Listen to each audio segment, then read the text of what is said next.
Okay, so it's 4:30 a.m. We're having coffee. I have to go, but I just woke up and I'm like, I didn't want to get back to my videos because I miss you guys and I miss sharing. I realized the other day I said something about, I've been sad on here enough and done the roller coaster of emotion enough. And then I'm starting to read material for grad school, and I love who I'm going to study under, Dr. Townsend. It's the reason I chose the program. It's his program. And it's his book to kick it off, and his perspective is so interesting and new and different and helpful and loving and simple. And in there it talks about having needs and how we all need to have a place where we can go and sort of fall apart and be safe, and even references in there the need for leaders to appear together and strong and confident in order to help drive everything forward. And I see there's a piece of that is true and that I have been doing, but I also see, and so in that he writes that, but leaders need safe places to go to fall apart and be vulnerable. He doesn't say fall apart, he says be vulnerable and have needs, but like the concerns of the things that are on our mind, the struggles of our day to day. And when I read that, what if I would have read that before, I would have thought that's very logical, but anymore with what I'm doing with this channel and who I am and what I'm about and where this is all going to go, there is a piece of being whole that way, because as long as you're together and perfect and okay all the time, you're not whole, you're not human.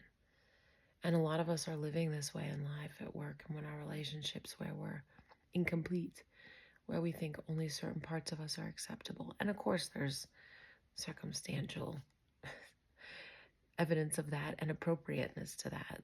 I'm not saying you should be in certain emotional states in any environment, but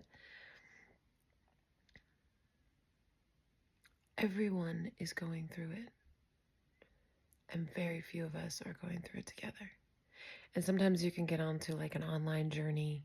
I guess that's a bit what I'm doing, but I was looking at a few social media, and like a lot of times losing weight, and people get involved in that momentum and they like it, but there's something here about learning to be in it in our daily lives together and with each other without this judgment and lack of patience. And of course I also have all those things, right? That's part of this channel. I have that lack of patience with others because I have it with myself, and I'm going to experience it from others because I have it with others, and also because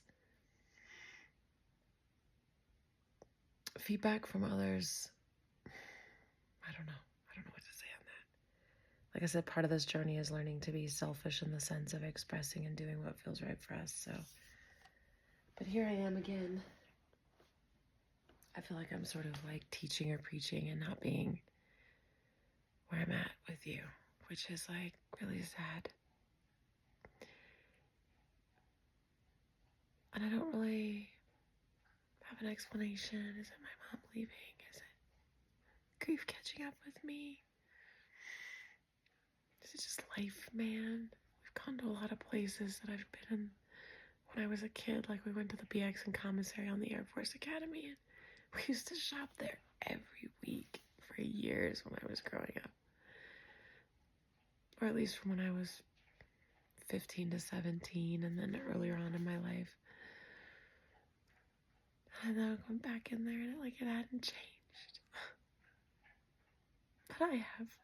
It's been like 25 years.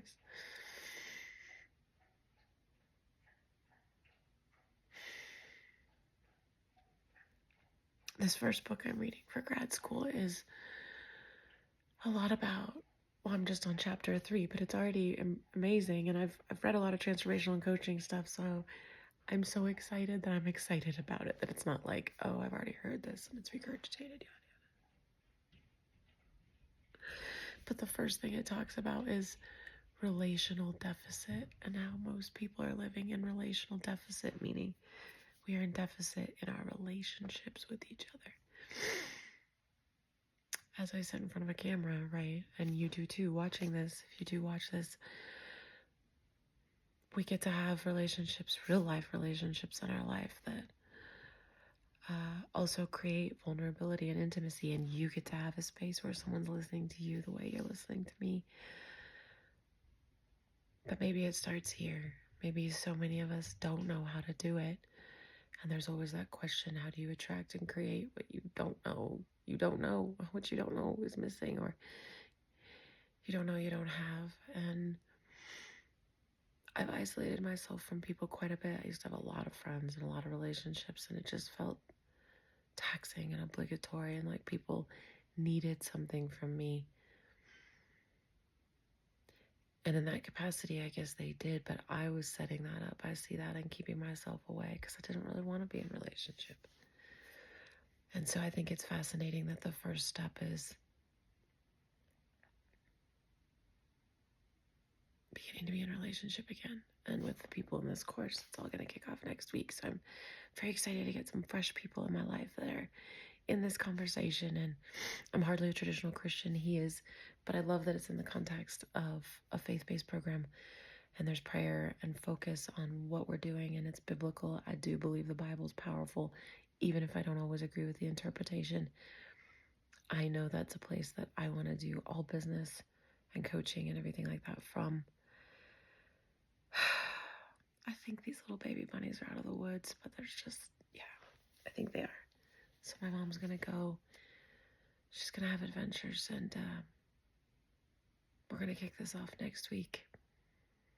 And a lot of good things are coming, and so that's why I don't understand this heaviness. I really want to let it go. So anyway, with that, I've got to go to work. Be well. Have a good day. Bye-bye. Thanks for being here with me and listening. Thank you.